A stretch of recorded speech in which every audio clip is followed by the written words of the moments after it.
আলাইকুম viewers, welcome to শানিশাস tutorial. আমরা চলে এসেছি আমাদের বিজয় দিবসের শেষ ব্লগটা নিয়ে। এটা শিল্পকলা একাডেমির পুরো কনসার্টটা দেখাবো আপনাদের। বাসায় বসে বিনা খরচে যদি এই ফুল কনসার্ট লালন আর্টসেল এগুলো দেখতে চান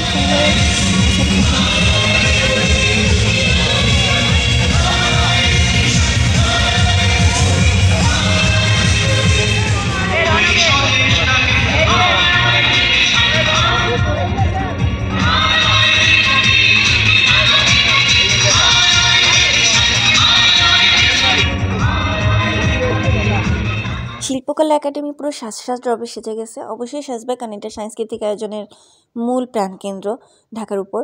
আর চারপাশটা এত সুন্দর লাগছিল, পরিবেশটা অসাধারণ। মাঠটা পুরো ফাঁকা ছিল, বসার জন্য খুব সুন্দর একটা পরিবেশ। চারপাশের বাতাসটা, ঠান্ডাটা সবই ভালো লাগতেছে। আর উপরে কনসার্ট হচ্ছে, মানুষ ভরে গেছে, আমরা এখনও দাঁড়ানোর সুযোগ পাইনি।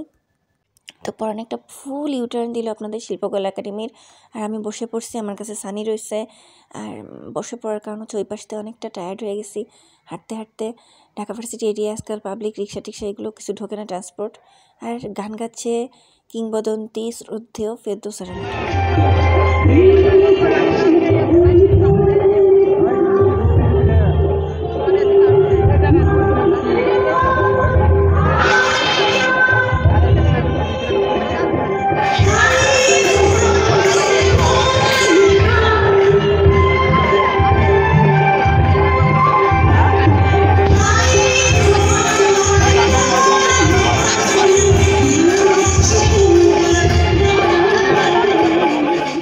আমরা 5 জন এখানে বসে পড়ছি, আমি, অভি, পরাণ আর সানি, জিহাদ তখনও বসে পাইনি, জিহাদের কেবল টাইনে বসানো হচ্ছে। আর আমরা এখানে বসে চানাচুর মাখা খাচ্ছি। আমরা কেন যাই না, এদিন সন্ধ্যায় যেখানেই যাই সেখানেই বসে একটা চানাচুর মাখা নিয়ে সবাই শেয়ার করে খাই। এমন না আমাদের কাছে টাকা নাই, মূলত এই শেয়ারিংটা ভালো লাগে। আমি যখন বলি আমি খাবো, তখন এগুলো বলে আমি খাবো না, পরবর্তীতে আমার কাছ থেকে ভাগ নিতে ওকে ভালো লাগে। এই পাশে ফুলদমে কনসার্ট চলতেছে, আমরা দাঁড়ানোর সুযোগ পাইনি। ভাবতেছি দাঁড়াবো, দেখি কি করা যায়।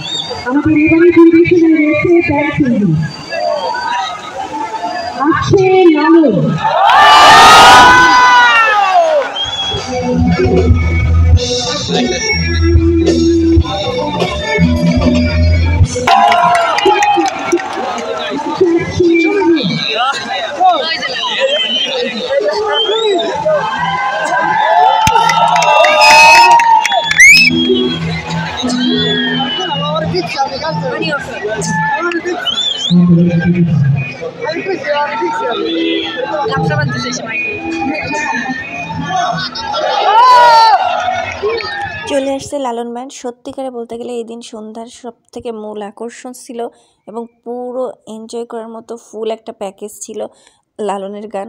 এর আগে আর্টসেল গাইছে, আমি তাদের কনসার্টটা আপনাদের সাথে রাখবো।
কেমন লাগছে?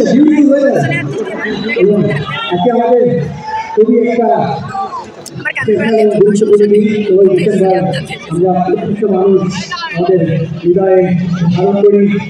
শিল্পকলা একাডেমির নন্দন মঞ্চে মূলত অনুষ্ঠানটা হচ্ছিল। দেখেন কি সুন্দর করে ব্যানারটা সাজাইছে, 1971-এর উপর যেভাবে ফোকাস দিছে। আর এই আর্টসেল ব্র্যান্ড গান গাইতে আসছে, মানে পরিবেশন করতে গান। তো তারা শুরু করছে, আর মানুষ প্রথমে একটা হাইপ ক্রিয়েট করে ফেলছে। এখন তারা শুরু করবে। তো শুনুন এবার এইটা কেমন লাগলো লালনের, এটা অবশ্যই কমেন্টে জানাবেন। কনসার্ট দেখাচ্ছি, যদি একটু কমেন্টে না জানান যে কেমন সুন্দর লাগছে। মানা যায় বলুন? বিজয় দিবস কনসার্ট শোনাচ্ছি আমি শিল্পকলা একাডেমিতে ঠান্ডার ভিতর বসে, আর আপনারা যদি আমাকে একটু কমেন্ট, একটু শেয়ার, একটু লাইক না দেন।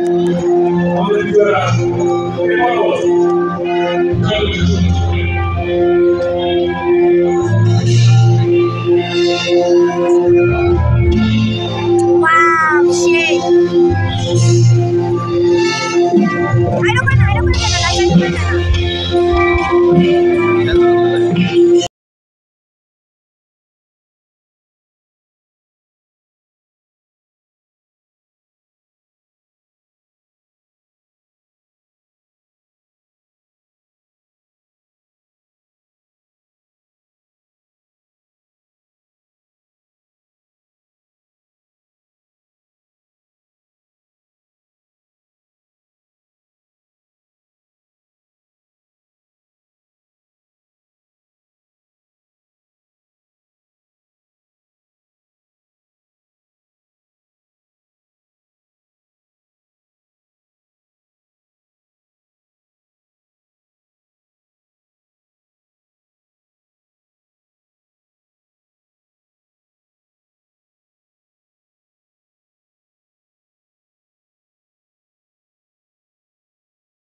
এবার নৃত্য পরিবেশনের পালা। ওরা অনেকক্ষণ ধরে অপেক্ষা করতেছে। ব্যান্ড সঙ্গীতের ব্র্যান্ডগুলোর একটু সময় কম বলে ওদের জন্য অপেক্ষা করতে যে ওরা বসেছিল। আসেন আমরা একটা দেশাত্মবোধক নৃত্য দেখি।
খুব সুন্দর মুহূর্তের আবেশ।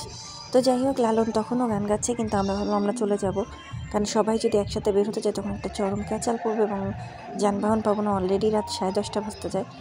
তো বাসায় ফেরার পালা, আর তখনও দেখেন লালন কনসার্ট চলতেছে।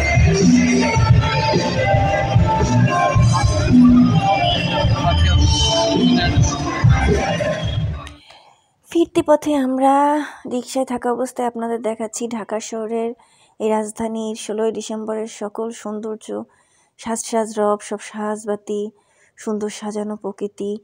আর আমার সারানিশার ঐতিহ্য হচ্ছে এই লাল সবুজের এই সাজ দেখানো ঢাকা শহরের।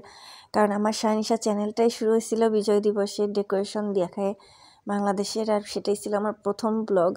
বলা যায় যেদিন বিজয় দিবস, বাংলাদেশের জন্ম, এটা অনেক ঐতিহাসিক। আর যেদিন সারানিশার জন্ম সেটা অনেক ইন্সপায়ারিং, কারণ সময়টা খুবই ডাউনফলের ছিল সারানিশার। আর সেই সময় আমি হুট করে প্ল্যান করে একটা ব্লগ করে ফেলে বাসায় এসে আপলোড দেওয়া হয় ইউটিউব চ্যানেল খুলে।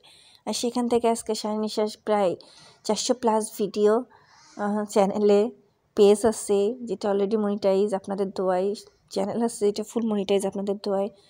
তো এই আমি চেষ্টা করছিলাম যতটা পারি ততটা দেখানো শিল্পকলা থেকে বাসার দিক ফেরার পথে। তবে এবার ঢাকা শহর অনেকটা কম সাজানো। অনেক ভিডিও দেখছি যে অনেক সাজানো, কিন্তু আগে আশেপাশটা অনেক বেশি সাজানো থাকতো, এবার একটু কম সাজানো ছিল। তো এই যে পুলিশ জাদুঘরের পাশ থেকে চলে যাচ্ছি ফিরতি পথে, আর এইখানে একটু কিছু দূর বেশি সাজানো ছিল। এটা অবশ্য আমার টিএসসি থেকে ফেরার পথের ছিল, তো ভাবলাম যে এই ব্লগটা আপনাদের সাথে শেয়ার করে দিই। তো ভালো থাকবেন সবাই, সুস্থ থাকবেন, সবাইকে মহান বিজয় দিবসের শুভেচ্ছা। সবাই সুনাগরিক হিসেবে দেশের জন্য করার চেষ্টা করবেন, নিজের অবস্থান থেকে করেন কিন্তু দেশের জন্য ভালো কিছু হোক সেটা চেষ্টা করবেন। আল্লাহ হাফেজ।